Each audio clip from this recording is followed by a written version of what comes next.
আসসালামু আলাইকুম প্রিয় অনার্স ভর্তি পরীক্ষার্থীরা, অনেক অপেক্ষার পর শুরু হয়ে গেল আমাদের অনার্স ভর্তি আবেদন। আজকে বিকাল 4টা থেকে প্রত্যেকটা শিক্ষার্থী অনার্স ভর্তির আবেদনটা করতে পারবে। অনেকে আমার এই ভিডিওটা অনার্স ভর্তি আবেদন শুরু হয়ে যাওয়ার পরও দেখবে, যে যখনই দেখো কোনো প্রবলেম নাই, কারণ কি আমাদের লম্বা সময় 31শে ডিসেম্বর পর্যন্ত টাইম আছে। এই টাইমের ভিতর আমি অনার্স ভর্তি আবেদন করতে পারবো। অবশ্যই অনার্স ভর্তি আবেদনের আগে প্রত্যেকটা শিক্ষার্থীকে একটা করে কলেজ এবং সেই সাথে ওই কলেজে কোন সাবজেক্টে পড়াশোনা করতে চাই এইটা সিলেক্ট করে রাখতে হবে, কারণ কি এইটা সিলেক্ট না করলে আমি কলেজ ভর্তির আবেদনটা করতে পারবো না।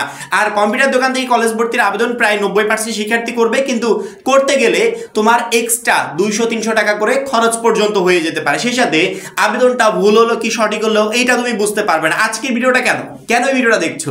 এই ভিডিওটা দেখলে তুমি যদি ইচ্ছা করো বাসায় বসে মোবাইল ফোন দিয়ে অনার্স ভর্তি আবেদন করবে, একবার ইজি প্রসেসে করতে পারবে। অর্থাৎ আমার এই ভিডিওটা দেখার পর তুমি সহজে অনার্স ভর্তি আবেদন বাসায় বসে মোবাইল ফোন দিয়ে করতে পারবে। অথবা তুমি যদি কম্পিউটারের দোকান থেকে অনার্স ভর্তি আবেদন করো, তারপর যারা তোমার আবেদনটা করছে তারা সবকিছু ঠিকঠাক করে দিলো কিনা বা সব প্রসেস ঠিক আছে কিনা এইটা চেক করার জন্য হলেও আজকের ভিডিওটা দেখা লাগবে। কারণ তুমি যদি প্রসেস সম্পর্কে না জানো তাহলে তাদের ভুলগুলো ধরতে পারবে না। এই জন্য আমার মনে হয় প্রত্যেকটা শিক্ষার্থীর আজকের ভিডিওটা মনোযোগ সহকারে দেখা উচিত। তো বেশি কথা না বলে আমরা অনার্স ভর্তি আবেদনের সেই প্রসেসটা দেখে নিব।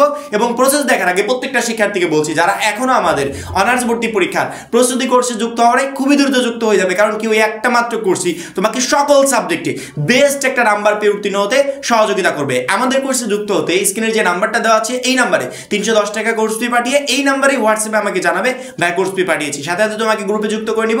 তখন থেকেই তোমার ভর্তি পরীক্ষার প্রস্তুতি শুরু হয়ে যাবে। অনার্স ভর্তি আবেদন করার জন্য প্রত্যেকটা শিক্ষার্থীকে জাতীয় বিশ্ববিদ্যালয়ের যে ওয়েবসাইটটা আছে সেখানে লগ ইন করতে হবে। ওয়েবসাইটে ঢোকার জন্য প্রত্যেকটা শিক্ষার্থী নিজেদের মোবাইল ফোন থেকে গুগল ক্রোম নামে যে অ্যাপসটা আছে এই অ্যাপসের পর ক্লিক করবে। ক্লিক করার পর সার্চ অপশনে গিয়ে সার্চ দিবে এনইউ অ্যাডমিশন। যখনই তুমি এনইউ অ্যাডমিশন লিখে সার্চ দিলে তখন দেখবে এনইউ অ্যাডমিশনের ওয়েবসাইটে যে লিঙ্কটা সেই লিঙ্কটা চলে আসে। কয়েকটা লিঙ্ক আসছে, আমি এই মুহূর্তে যে মার্কিং করে রেখেছি এই লিঙ্কটার পর ক্লিক করবে। যখনই এই লিঙ্কে ক্লিক করলে তখনই তুমি জাতীয় বিশ্ববিদ্যালয়ের যে মেইন সাইট সেই সাইটে তুমি লগ ইন করবে এবং হোম পেজটা দেখতে পারবে। যখনই তোমার সামনে হোম পেজটা চলে আসলো, এই হোম পেজ থেকে প্রত্যেকটা শিক্ষার্থী অ্যাপ্লাই নাও অনার্স যে অপশনটা আছে মার্ক করা এই অপশনের উপর ক্লিক করবে। যখনই তুমি অ্যাপ্লাই নাও অনার্স অপশনের উপর ক্লিক করলে তখনই তোমাকে 1 নাম্বার স্টেপে নিয়ে যাবে, যেখান থেকে অনার্স ভর্তি আবেদনের টোটাল স্টেপগুলো সম্পন্ন করতে হবে। এখানে দেখো টোটাল 5টা স্টেপ আছে। যখনই তোমার 5টা স্টেপ কমপ্লিট এবং সাবমিট করা হয়ে যাবে তখন তোমার অনার্স ভর্তি আবেদনটা কমপ্লিট হয়ে যাবে। লাস্টে গিয়ে টাকা পেমেন্ট করলে অল ওকে, অর্থাৎ কোনো ধরনের কোনো ঝামেলাই তোমাকে পড়তে হবে না। আবার অনেক সময় দেখা যায় এবারে বোর্ড যদি সিস্টেম করে যে আগে টাকা পেমেন্ট না করলে হবে না, সেক্ষেত্রে তুমি আগে টাকা পেমেন্ট করে নেবে, কোনো সমস্যা নেই। 1000 টাকা পেমেন্ট আগে কিভাবে করবে বা পরে কিভাবে করবে পেমেন্ট নিয়ে যে ভিডিওটা দিব এটা দেখলে তুমি বুঝতে পারবে, আগে বা পরে যে কোনো সময় টাকা পেমেন্ট করতে পারবে। যখনই তোমার সামনে এই অপশনগুলো আসবে, অর্থাৎ roll number, registration number, board, passing ইয়ার, সেই সাথে HSC roll number, registration number, board, passing ইয়ার, এখানে প্রত্যেকটা অপশন তোমাকে পূরণ করতে হবে। এসএসসির ইনফরমেশনে এসএসসির যে ইনফরমেশনগুলো চেয়েছে সেগুলো দিবে, এইচএসসির অপশনে এইচএসসির সকল ইনফরমেশন দিবে। যখনই তুমি ইনফরমেশন দিলে তখনই নেক্সটে ক্লিক করবে। নেক্সটে ক্লিক করার সাথে সাথে তোমার সামনে অপশন 2 অর্থাৎ স্টেপ 2 চলে আসবে। স্টেপ 2তে তোমাকে দেখানো হবে যে তোমার এসএসসি এবং এইচএসসি তুমি যে ইনফরমেশনগুলো দিয়েছো সেগুলো সব ঠিকঠাক আছে কিনা। কারণ কি যদি ঠিক না থাকে তাহলে স্টেপ 2তে যাবে না, ঠিক থাকলে একমাত্র স্টেপ 2তে চলে আসবে এবং এইখানে তোমার এসএসসি এবং এইচএসসির সকল ইনফরমেশন তুমি দেখতে পারবে। তখনই তুমি একটু নিচের দিকে চলে আসবে। নিচের দিকে আসার পর তোমার নাম, তোমার বাবার নাম, তোমার জন্ম তারিখ, তোমার মায়ের নাম, এভরিথিং এখানে শো করবে। তোমার ইনফরমেশন যদি ভুল থাকতো তাহলে এগুলো শো করতো না। তারপর এখানে চোখ বুলিয়ে নিবে সবকিছু ঠিকঠাক আছে কিনা। যদি সবকিছু ঠিকঠাক থাকে তাহলে নেক্সট অপশনের উপর ক্লিক করবে। যখনই তুমি নেক্সট অপশনের উপর ক্লিক করবে তখনই তোমাকে 3 নাম্বার স্টেপে নিয়ে চলে যাবে।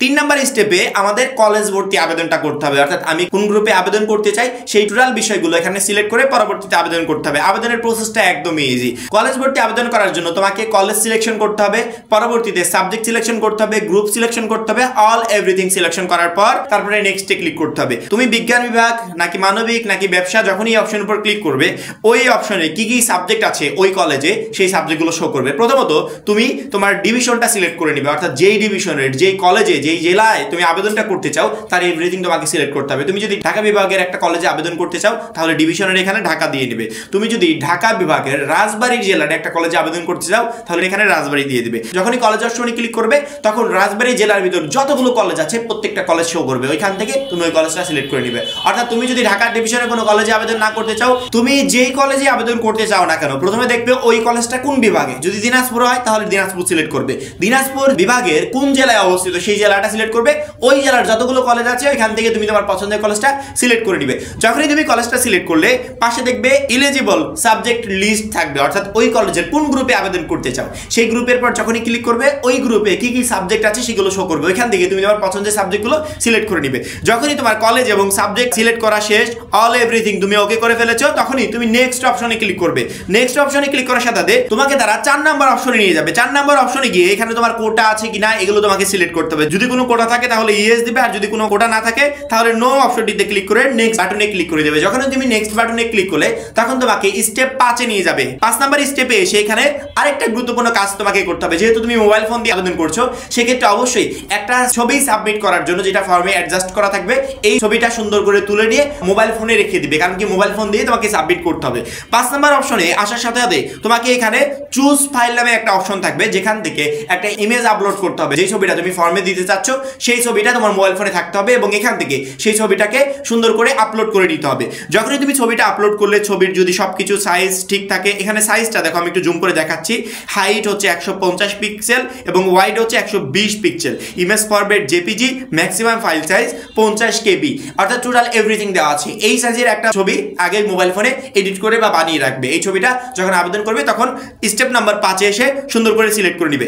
যখনই সিলেক্ট করলে দেখো এখানে তোমার মোবাইল নাম্বার প্লাস ইমেইল এই অপশনগুলো আসবে। এখান থেকে সুন্দর মতো সেগুলো দিয়ে প্রিভিউ অ্যাপ্লিকেশনের উপর চাপ দিবে, অর্থাৎ তুমি যে এতক্ষণ যাবত যে বিষয়গুলো পূরণ করলে এই টোটাল বিষয়গুলো তুমি এখন প্রিভিউ অ্যাপ্লিকেশনের উপর চাপ দিলে তোমার পুরো অ্যাপ্লিকেশনটা শো করবে। যে যে বিষয়গুলো তুমি পূরণ করেছো এগুলো শো করবে যে সবকিছু ঠিকঠাক আছে কিনা এগুলো দেখার জন্য। এখন তুমি প্রথম থেকে শেষ পর্যন্ত চোখ বুলিয়ে মিলিয়ে দেখবে যে সবকিছু ঠিকঠাক আছে।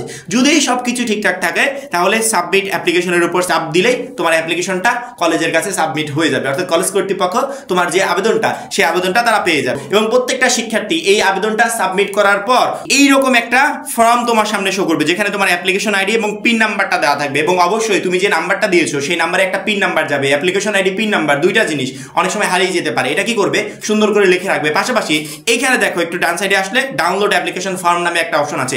এইটার উপর ক্লিক করলে তুমি সেই অ্যাপ্লিকেশন ফর্মটা পেয়ে যাবে, যেটা তুমি ডাউনলোড করে নিতে পারবে। কারণ কি এই ফর্মটা তোমাকে কলেজে সাবমিট করতে হবে। তুমি যদি ইচ্ছা করো সরাসরি ফর্মটা নিয়ে কলেজে গিয়ে ওইখানে গিয়ে তুমি টাকাটা পেমেন্ট করতে পারো, কোনো প্রবলেম নেই। আর যদি মনে করো না আমি আমার কলেজ কর্তৃপক্ষ ফর্ম চাচ্ছে না, শুধু বলছে টাকা দাও, তাহলে এখান থেকে টাকাটা সাবমিট করে দিবে। আমার মনে হয় সব থেকে বেটার হবে ফর্মটা নিয়ে কলেজে গিয়ে সাবমিট করা, কারণ কি ফর্মের সাথে অনেক ডকুমেন্টস লাগতে পারে। কলেজ কর্তৃপক্ষ তোমাকে বলে দিবে যে কি কি ডকুমেন্টস লাগবে, সেই ডকুমেন্টস প্লাস টাকা প্লাস ফর্ম সবকিছু অ্যাডজাস্ট করে কলেজে গিয়ে জমা দিয়ে দাও, কোনো ঝামেলা ছাড়াই তোমার আবেদনটা তারা রিসিভ করে নিবে, অর্থাৎ কোনো ধরনের সমস্যায় তোমাকে ইনশাল্লাহ পড়তে হবে না। এই হচ্ছে টোটালি আবেদনের প্রসেস। একটা শিক্ষার্থী চাইলে বাসায় বসে একদমই সহজ উপায়ে আবেদনটা করতে পারবে। তারপরে যদি কেউ মনে করো যে মোবাইল ব্যাংকিং এর মাধ্যমে আমি আবেদন ফিটা পেমেন্ট করবো, সেক্ষেত্রে খুব শীঘ্রই আমাদের আবেদন ফি পেমেন্টের নিয়ম নিয়ে ভিডিও আসবে। সেই ভিডিওটা দেখলে তুমি ঘরে বসে বিকাশের মাধ্যমে আবেদন ফি পেমেন্ট করতে পারবে।